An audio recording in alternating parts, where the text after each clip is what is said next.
the President and CEO of International Wellbuilding Institute, Rachel Hodgdon, who brings a wealth of experience and passion in advancing human health through better buildings, more vibrant communities, and stronger organizations. Welcome, Rachel. Thank you so much. Tanya, can you hear me okay? I can hear you fine, and I'll just hang around until we get your slides up and make sure that's all good.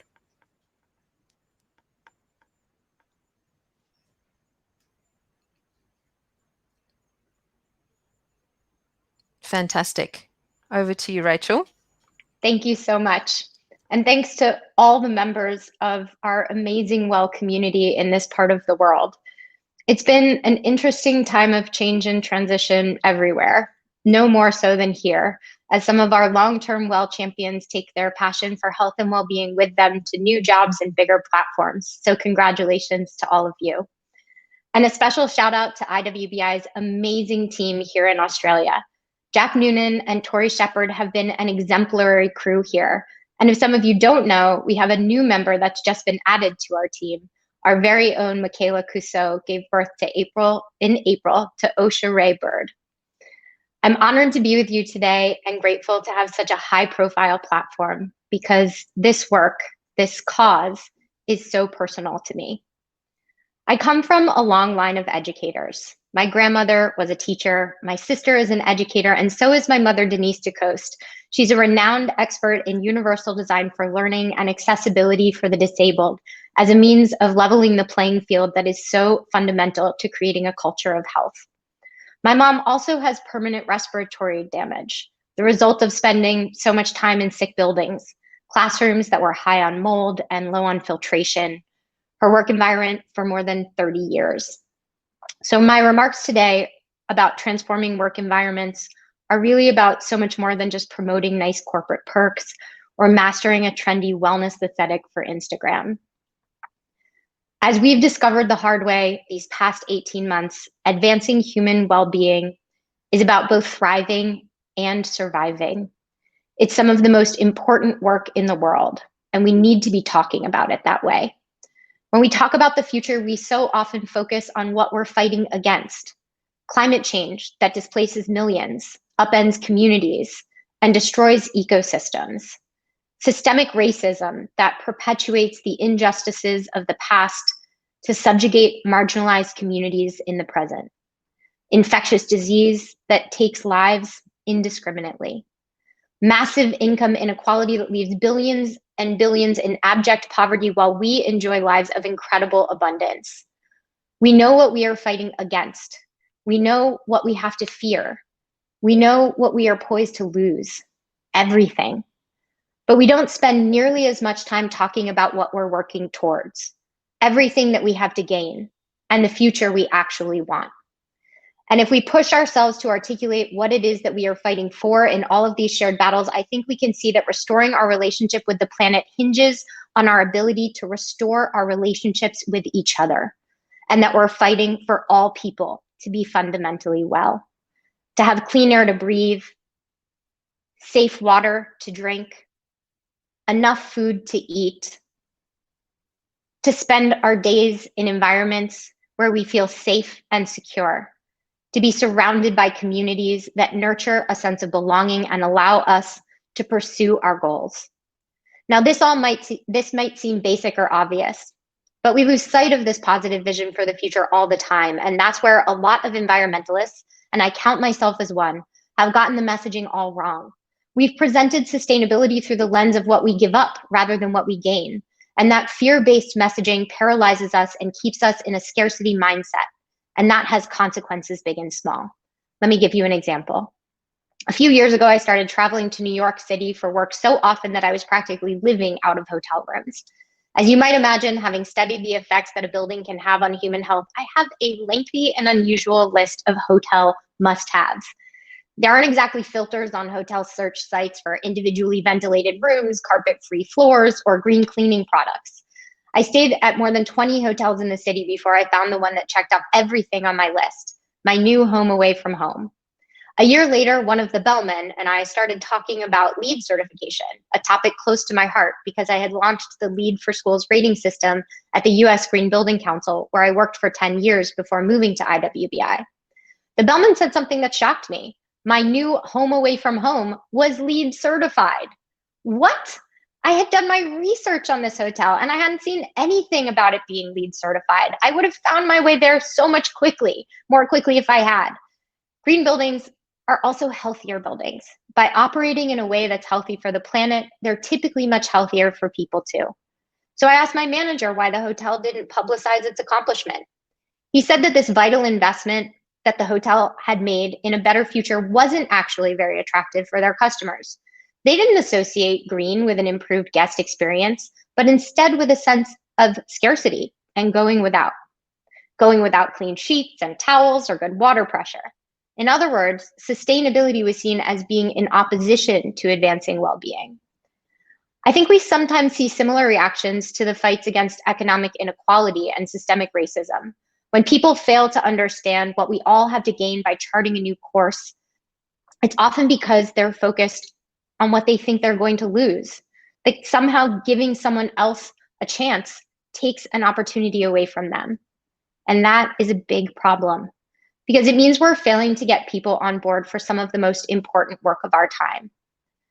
I believe the world would change much more quickly if we focused on and actively worked toward a hopeful vision, a future where all people can be fundamentally well. And all of you sit at the forefront of this effort, of this movement. Because the greatest opportunity that we have to advance human well-being is found in our workplaces and with those who lead them.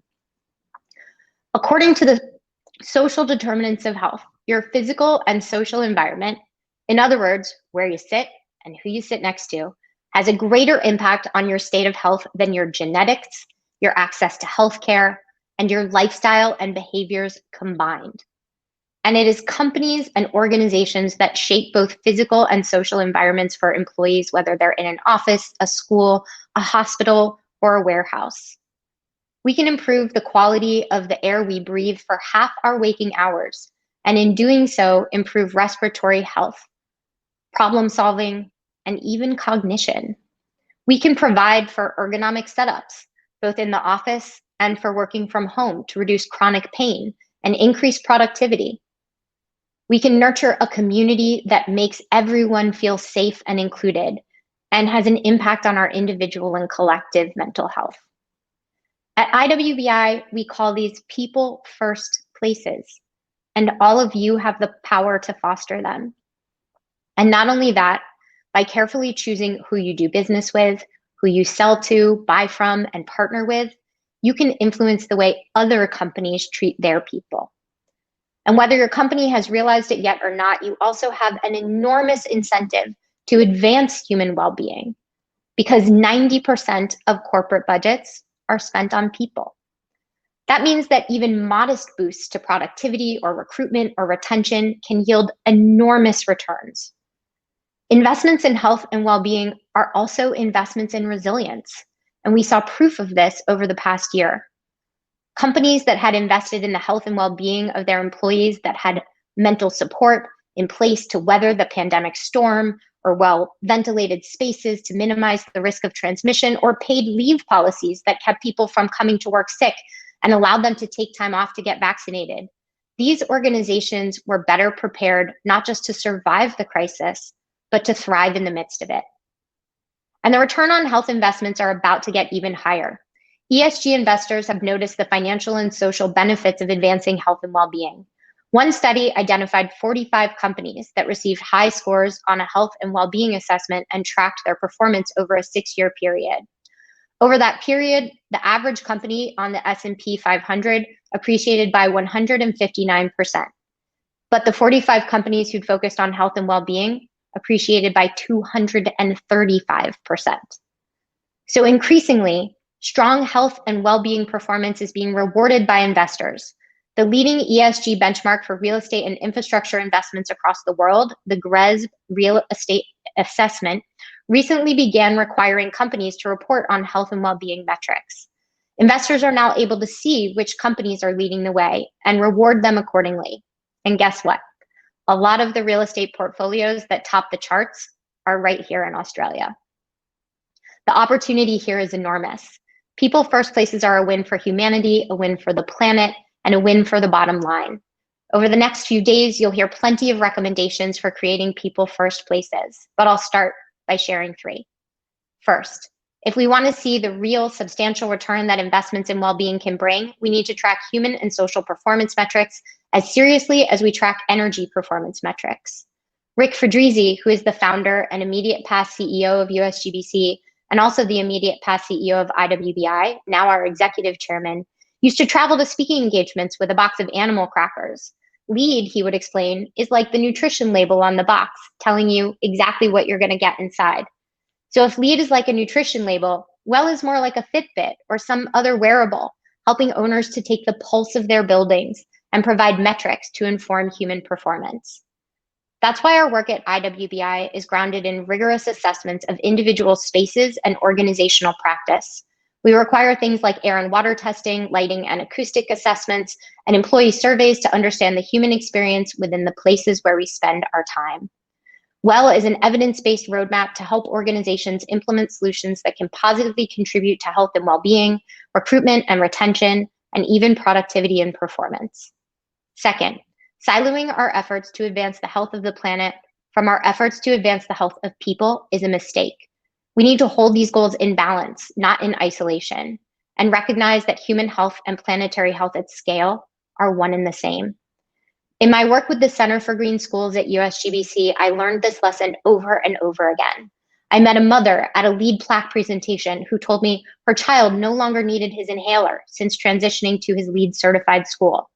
I met teachers in Georgia who, after moving to their LEED certified school, no longer suffered from the 2:30 headache, a term that they had coined for just how sick they felt after a full day of instruction.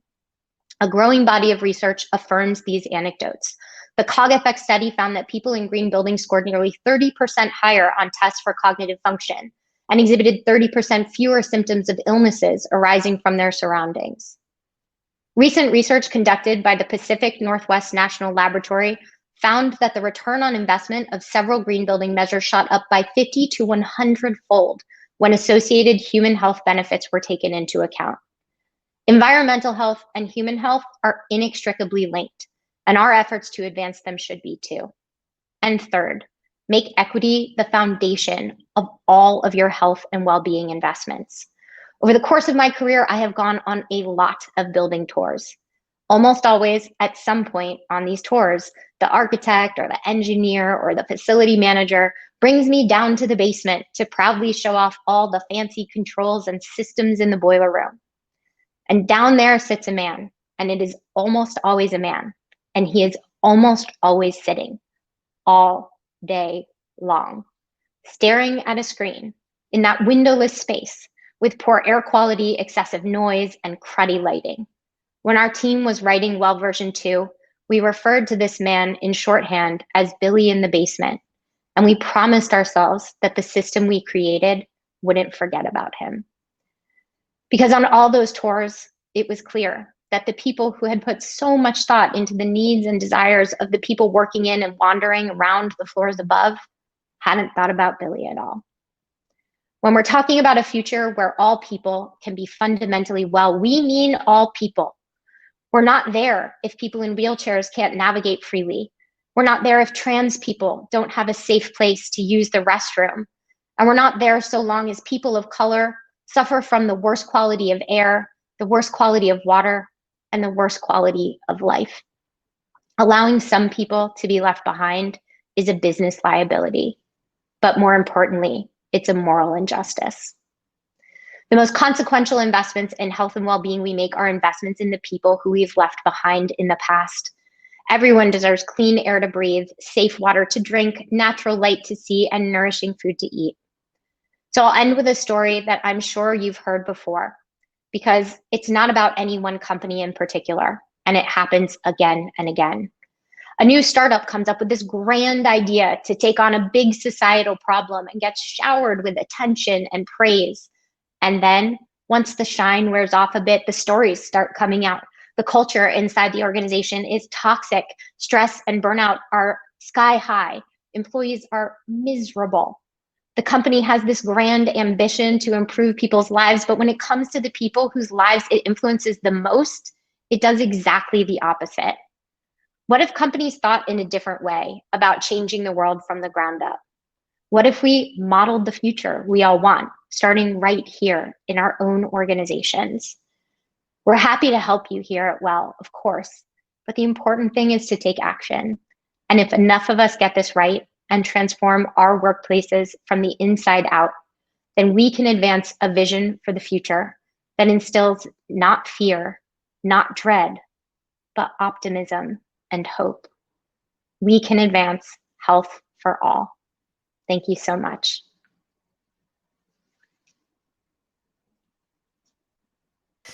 Thank you, Rachel, who's joined us all the way from the USA today. And I can see from the chat thread that this has really inspired many people here today. So a very big thank you. And just, I'm wondering, Rachel, if you might perhaps go to one question from the audience. We have a couple of minutes left.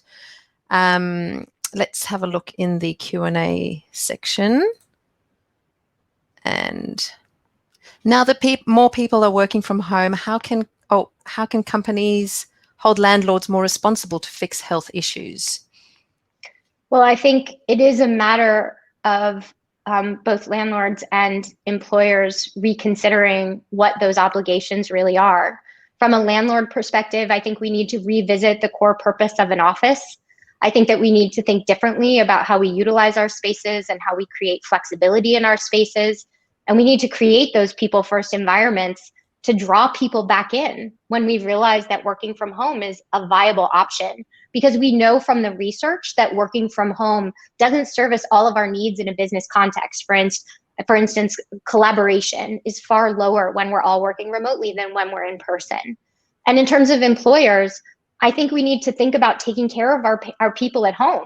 That is one of the new workplaces, and we're going to have to think carefully about remote employee education and professional development, telehealth and telemedicine services. We're going to have to think about provisions or budgets for ergonomic setups at home for things like sit-stand desks or balance boards. And so we're really going to have to think about this sort of dual work environment and how we can optimize both, because if we leave one off of the table, the results are going to suffer. Great. Thank you, Rachel.